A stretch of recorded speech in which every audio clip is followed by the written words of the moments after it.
What's up guys, welcome back to another video, and in this video, I'm going to be doing a beginner mage guide for dungeons. Now, if you guys want to see videos or tutorials that you might like, make sure to comment that down in the comment section, and I will probably do it. And without further ado, let's get right into the video. So, if you're just starting out as mage in dungeons, you may see that it might not be the best class to do, because if you see mage, there's not really any cheap mage setups for early game since you'd only be combat 15. So I would recommend doing berserker or healer until, I'd say till you get your first, maybe floor 4 completion, somewhere around there.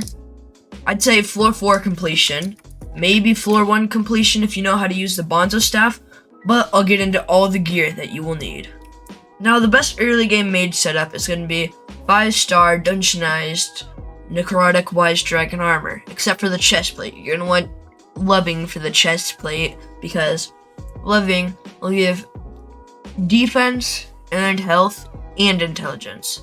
So that just all together will make you more tanky. And the reason why I don't have it dungeonized is because you might not have the catacomb level requirement for it, and at the time I didn't. And I'll get into some mage weapons right now.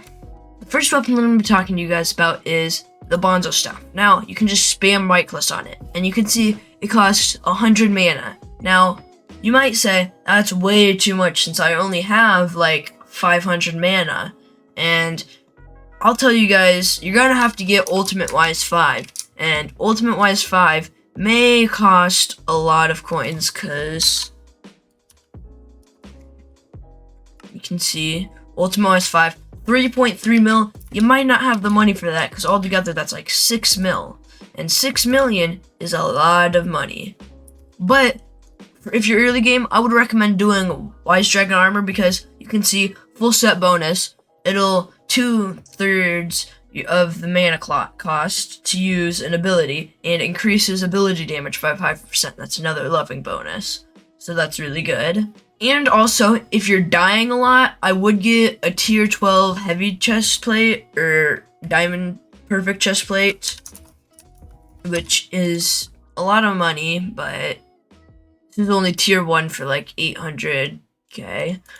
But yeah, tier 12 maxed out, 8.5 mil, so that might cost a bit of money, but if you can do it, that'd be great. The second weapon I'm going to be talking to you guys about is the Spirit Scepter. Now, the Spirit Scepter will require a 4/4 completion, and it costs a hefty price, because you could probably find, 5-star ones here. You're going to want Ultimate Wise on this, like always.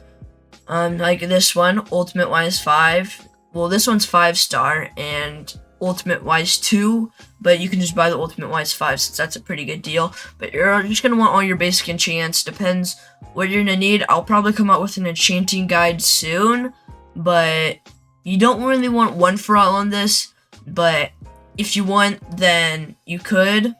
Another sword that you could use is the Dreadlord sword. It's floor 1 or entrance drop chance from like mobs like the Dreadlords. You could spam it. It's pretty good, I'd say. You could use it for early game dungeons. I know a YouTuber called 30virus. He used this as an Iron series for a while, till floor 6 I'm pretty sure, and he got through it pretty fine. I was looking at it, and I think it's overall a pretty good weapon. Substitution for the Wise Dragon helmet could be the Dark Goggles, or Shadow Goggles, or Wither Goggles. Now what these will do is give you lots of intelligence and ability damage, which would be good if you're using Hyperion. And you may be asking, what's Hyperion? And I'll get into that later in the video. Now the reason why I wouldn't really suggest Mage is because the jump from floor 6 to floor 7 is humongous. You need to spend loads of money, and if you have full Wise armor, you're not gonna be able to use that anymore. You're gonna need storm armor, and storm armor is pretty expensive because this is a clean one and it's 5 mil almost, and it requires floor 7 completion, which it may take a while. And the chest plate, like, it is way more expensive, like 17 million for the first chest plate. And if you want to talk maxed out, like, it's really expensive. And the reason, like, storm armor doesn't even really help that much. You're not going to be able to do anything in floor 7 with a Spirit Scepter and storm armor. What you're going to need is a Hyperion, and a Hyperion is, it's pretty expensive, because you look at this, 1 billion. Lowest spin is 1 billion coins. A billion coins. That is going to take way too long to get. It used to be like 500 million? No, it's a billion coins now. 126 billion for lowest maxed out. And it doesn't even have gemstones on it. It is crazy expensive for this stuff. So, if you're gonna do Mage, I wouldn't recommend it fully because it's gonna take a while. Now I'm gonna be talking about the pets that you should get into. The pets that you should get into is probably the sheep pet. Now you're gonna want the sheep pet because it gives intelligence the more you level it up.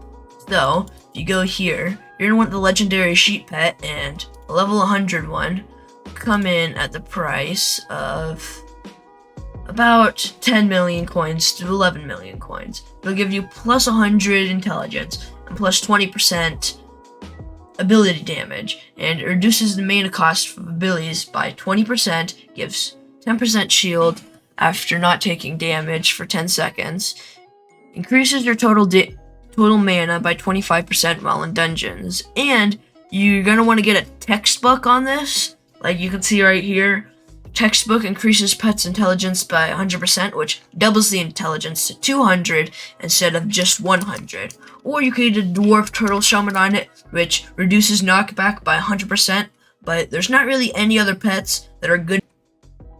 And I think I'm going to end the video off there, and I'll see you guys next time.